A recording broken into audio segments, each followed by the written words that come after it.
Okay, sambung kembali di chapter 3, part 2. Okay, tadi pasal breakout, pullback dan entry. But now, I will explain to you berkenaan apa dia support dan resistance. Apa dia support dan resistance. Okay, adakah betul kita dah faham apa dia makna sebenar support dan resistance? Di manakah support dan resistance ini? Okay, support dan resistance ini adalah basic. Okay, but sekali lagi saya ingin bagi tahu basic ni amatlah penting. Cukup sebenarnya. Keep it simple dalam trading ni. Tak perlu nak pening-pening. Sebab kita nak trading for long term. Kalau kita asyik nak tukar teknik, kejap ni, bila nak habis? Kan? Kita dalam trading ni, we just want USD. Okay, dan consistent. Alright. So, are you ready? Okay, saya yakin semua ready, okay? Dan support dan resistance. Okay, support dan resistance ni, dia macam ni.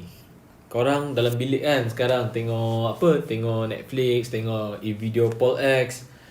Just imagine lah, korang tu adalah candlestick. Di bawah kaki korang, iaitu ada lantai. Dan di atas korang ada bumbung ataupun ceiling. Support ni adalah lantai di bawah. Okay, support sentiasa di bawah. Support adalah bawah. Ingat, di bawah, yakni lantai.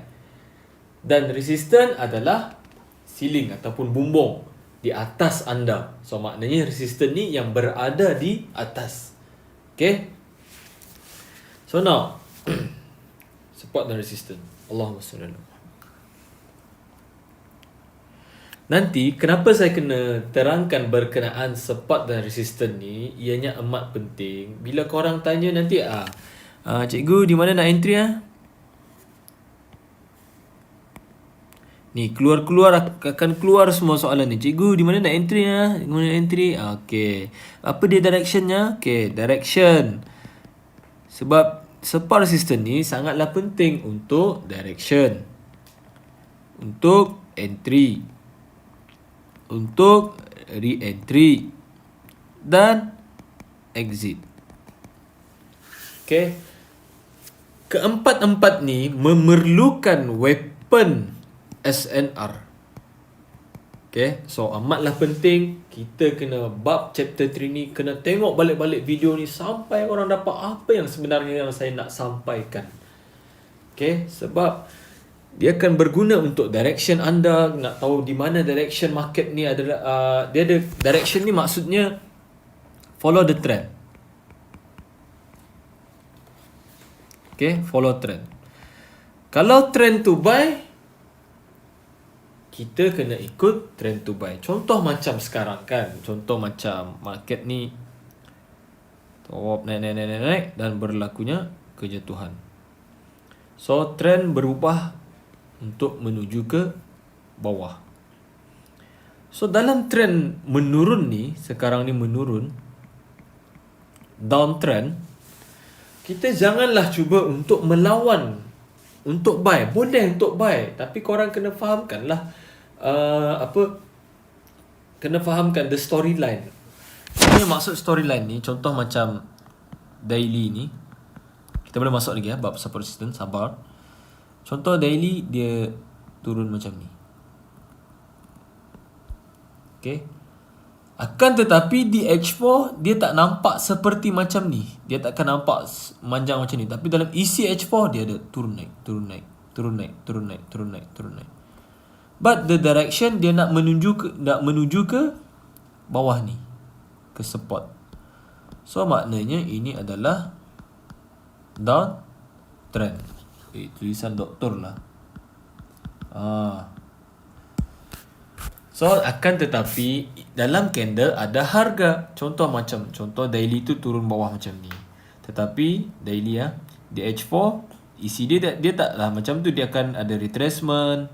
So janganlah kita nampak macam di H4 retracement naik, kita nak ini nak hold buy ni. Tapi direction nak menuju ke bawah, menuju sini. So maknanya dia nak naik tu hanyalah retracement. Boleh buy, tak ada masalah. Tapi you know to entry and you must know to exit juga.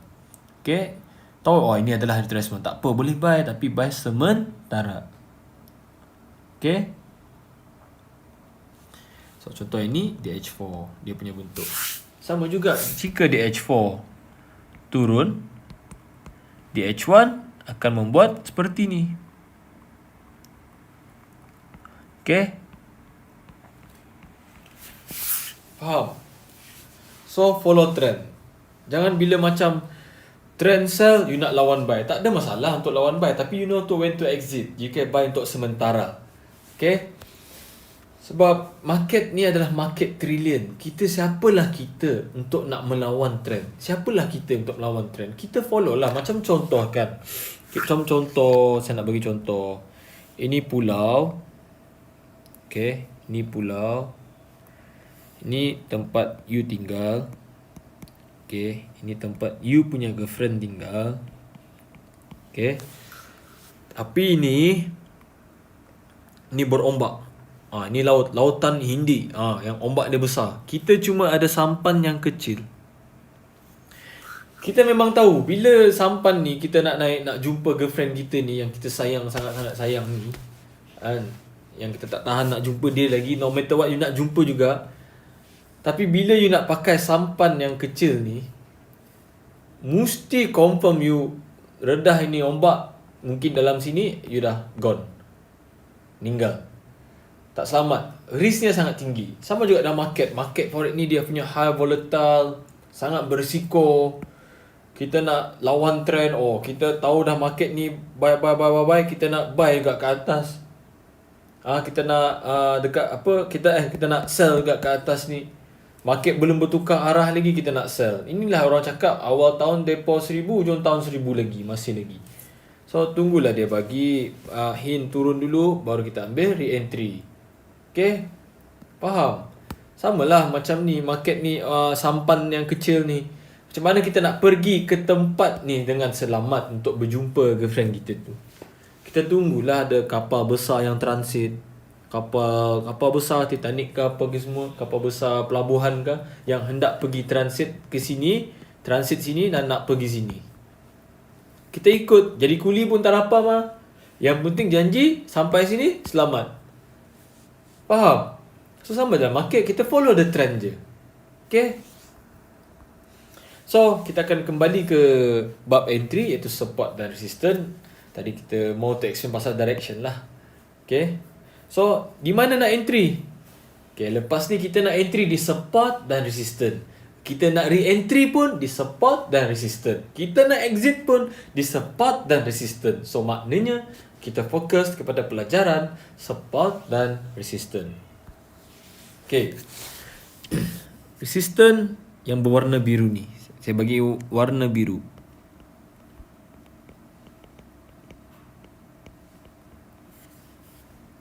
Okay.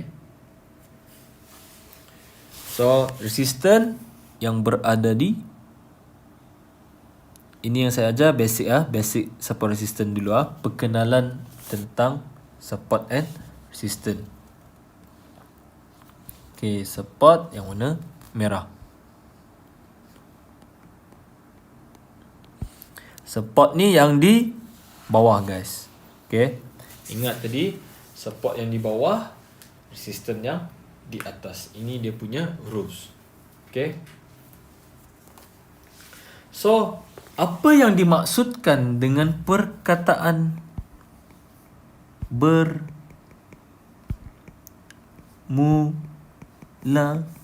pandang pertama? Okay. Relax lah. Kita belajar ni kena bergurau-gurau. Okay, jangan stres-stres. Tenang, relax. Puasa kan? Okay, bermula. Apa yang saya nak panggilkan bermula ni? Okay. Resistance adalah di mana tempat bermulanya jatuh. Okay. Dan support adalah di mana tempat bermulanya naik. Okay.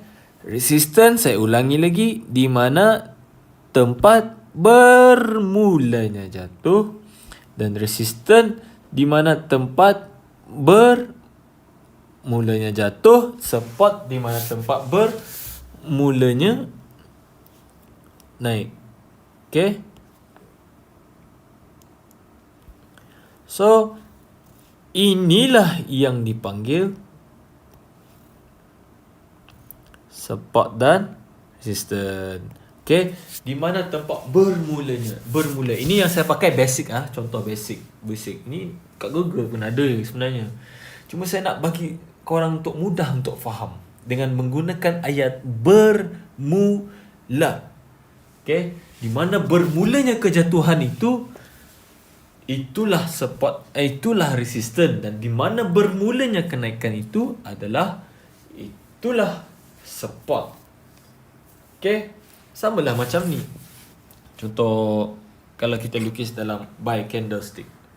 Okay, ini resistance. Tadi topik kita di atas ada support dan resistance become support. Okay, apa dia yang dimaksudkan dengan resistance become support? Apabila berlakunya, contoh di sini ambil fokus di sini. Berlakunya breakout. Current price berada di sini. Current price, market price sekarang berada di sini. Resistance tadi telah pun di breakout, dilepasi. Maksudnya breakout tu maksudnya dia melepasi resistance tu. Dia melepasi harga ini. Okay. So resistance tadi telah pun bertukar di bawah, di mana telah pun bertukar menjadi di bawah current market price ni. So maknanya resistance ni dijadikan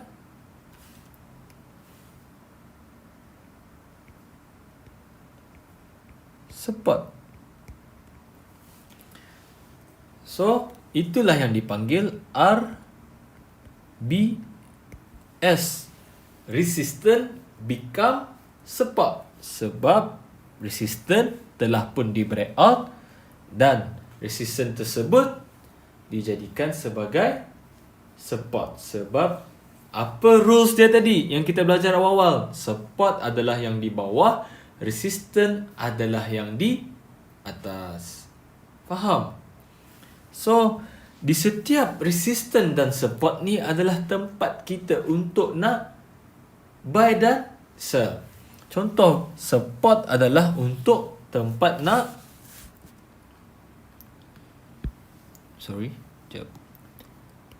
support adalah tempat untuk nak buy.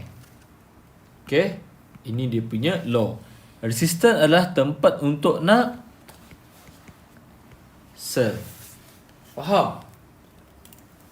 Okay, akan tetapi apabila resistance ini telah pun di breakout seperti ini, resistance tadi dijadikan support. So support adalah untuk buy. So maknanya bila berlakunya breakout, pullback dekat support, kita haruslah buy. Faham? Okay, ini adalah basic dia. Sama juga apabila support ni, okay, support ni memang untuk buy, tempat untuk apa guys, untuk nak buy kan. Tapi apabila support ini turun dan support ini telah pun di breakout, dan ini adalah current market price sekarang. Support tadi telah pun menjadi di atas kita sekarang, di atas current price. So bermakna support become apa? Become resistance. So resistance ni adalah untuk sell. So berlakunya pullback di support become resistance ni, kita haruslah untuk Sel. Faham? So itulah function support become resistance. So ini adalah basic yang ada di part 2 ni. Kita belum apply untuk ke chart. Kita akan apply dekat chart lepas ini di part 3. Okay, harapnya kita kena faham apa dia maksud resistance dan support itu. So resistance adalah tempat bermula dan support adalah tempat bermula naik, dan resistance adalah tempat bermulanya jatuh. Okay, faham? So basic ini amatlah penting. Okay. So selepas ini, bila kita dah faham basic ni, mudahlah saya untuk mengexplain ataupun menerangkan di mana tempat validnya resistance, di mana tempat validnya support. Dia banyak support resist ni. Jangan sampai kita nak mark terlalu banyak sampai kan chart kita jadi hijau, jadi banyak line pula. Okay, saya tak nak, sebab kita nak tahu di mana support resistance yang sebenar-benarnya. Okay, dia banyak, kita nak tahu di mana valid. Cumanya saya kena ajar part by part, satu persatu. Tak semua orang mampu untuk bila dia explain sekaligus, sekali tumpuk, pap terus, ni resistance ni, ni. Sabar, satu persatu. Kita kena belajar basic dia. What is support, what is resistance. Okay, kita kena, dalam video yang saya nak explain ni, kalau boleh semua peringkat boleh menerima pelajaran ini. Okay, sekian. Wabillahi taufiq wal hidayah. Assalamualaikum warahmatullahi wabarakatuh. Sekian untuk chapter 3 part 2. Kita akan sambung ke chapter 3 part 3. Okay.